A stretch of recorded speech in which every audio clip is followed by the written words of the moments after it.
and welcome to the Monday, May 31st edition of the Island Stat Sports Brief. I'm Earl Baisley. The government of Suriname on Friday announced a total lockdown of the country for 2.5 weeks in an effort to stem the spread of COVID-19. Bermuda is set to travel to Suriname this week to play their World Cup qualifier on June 4th. Bermuda Football Association President Mark Wade addressed the situation with Island Stats.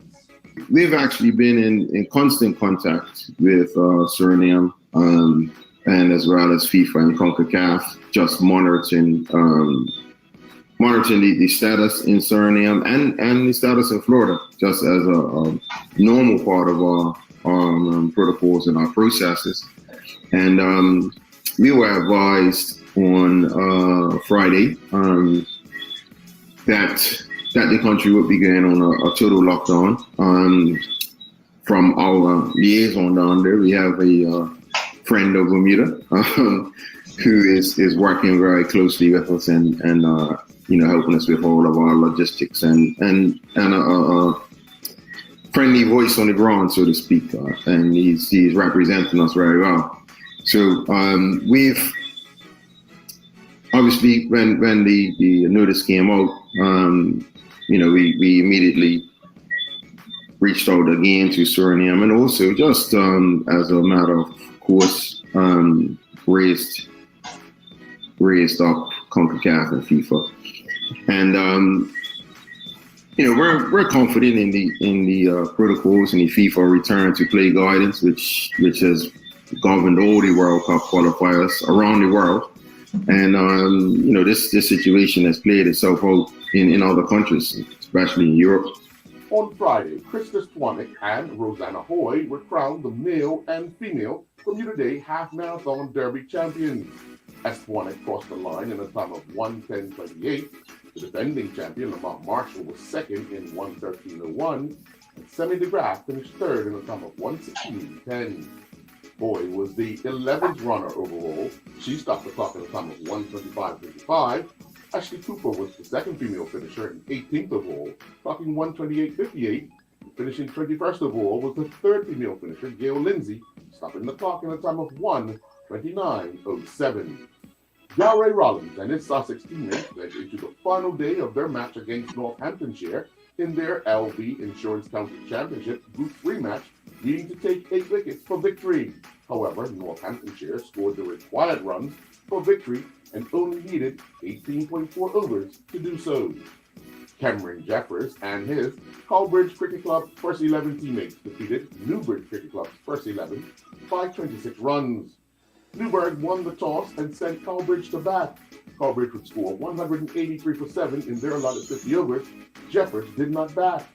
In reply, Newbridge could only score 157. Jeffers bowled 6 overs, no babies, 1 for 39. Nico Hollis and his Stan Howells-Meyer Cricket Club teammates defeated Aberdeen Grammar Cricket Club. Stan Howells-Meyer Cricket Club won the toss and elected to bat, and they were bowled out for 140. Hollis scored 11. In reply, Aberdeen Grammar were bowled out for 57. Hollis bowled 6 overs, 3 mids, none for 10. Kamal Levrock would lead K4 Cricket Club's first 11 to a 12-run victory over Woolton Cricket Club's first 11. K4 won the toss and elected to bat.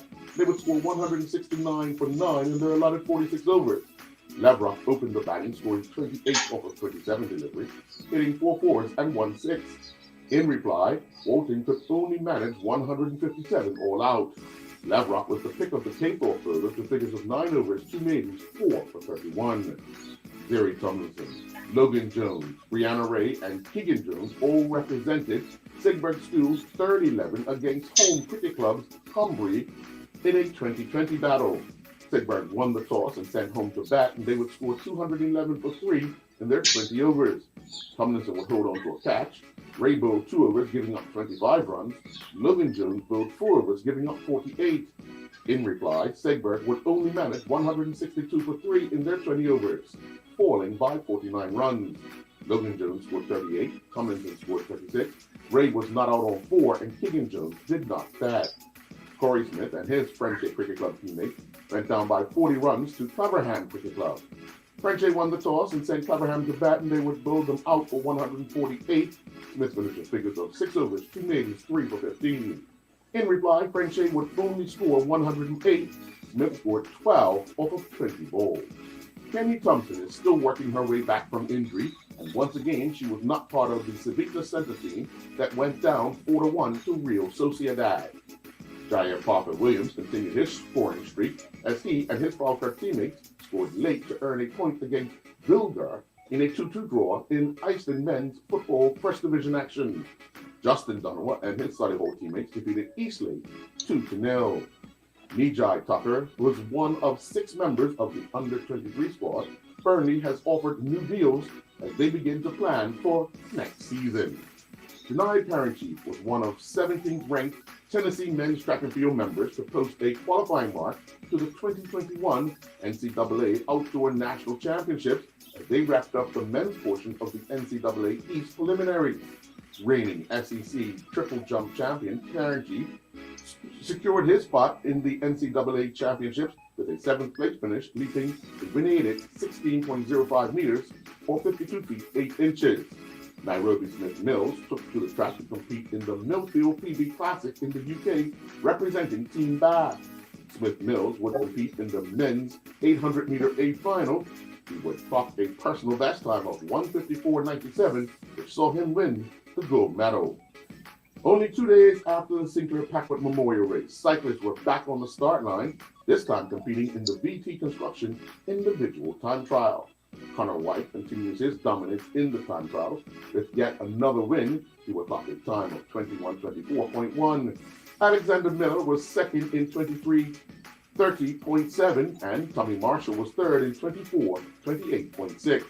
The junior riders competed on a shorter course with Jackson Langley competing a winning time of 7:20. Jacob Wright was second in 7:43, and Ollie Hayward finished third in a time of 7:46.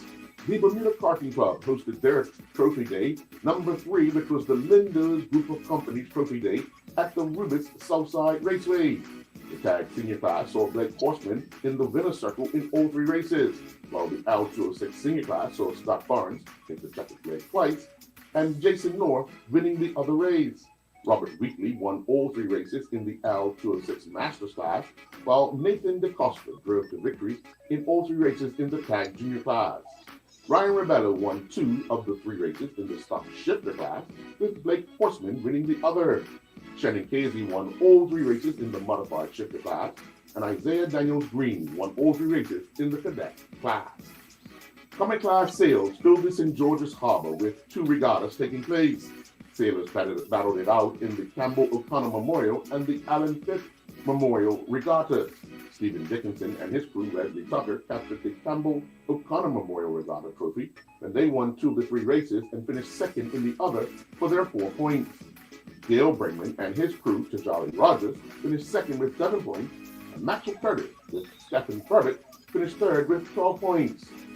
After losing 2 protests in the first regatta, Gladwin Lambert and his crew, Stephen Mabry, would claim the Allen Frith Memorial Regatta with 6 points. Curtis and Furbitt finished second with 7 points, and Dickinson and Tucker finished third with 9 points. Nicholas Lopes continued competing in the Fieldstone Spring Festival 1 horse jumping event in Boston. This time competing on Casino 71, Lopes finished 5th in the 15 and under junior hunter 3 feet 3 inch class. During the 15 and under junior hunter 3 feet 3 inch first round classic class, Lopes and Casino 71 finished 8th. The pair finished 3rd in the 15 and under junior hunter handy 3 feet 3 inch class. And that's a look at this Monday, May 31st edition of the Island Stat Sports Brief. I'm Earl Baisley.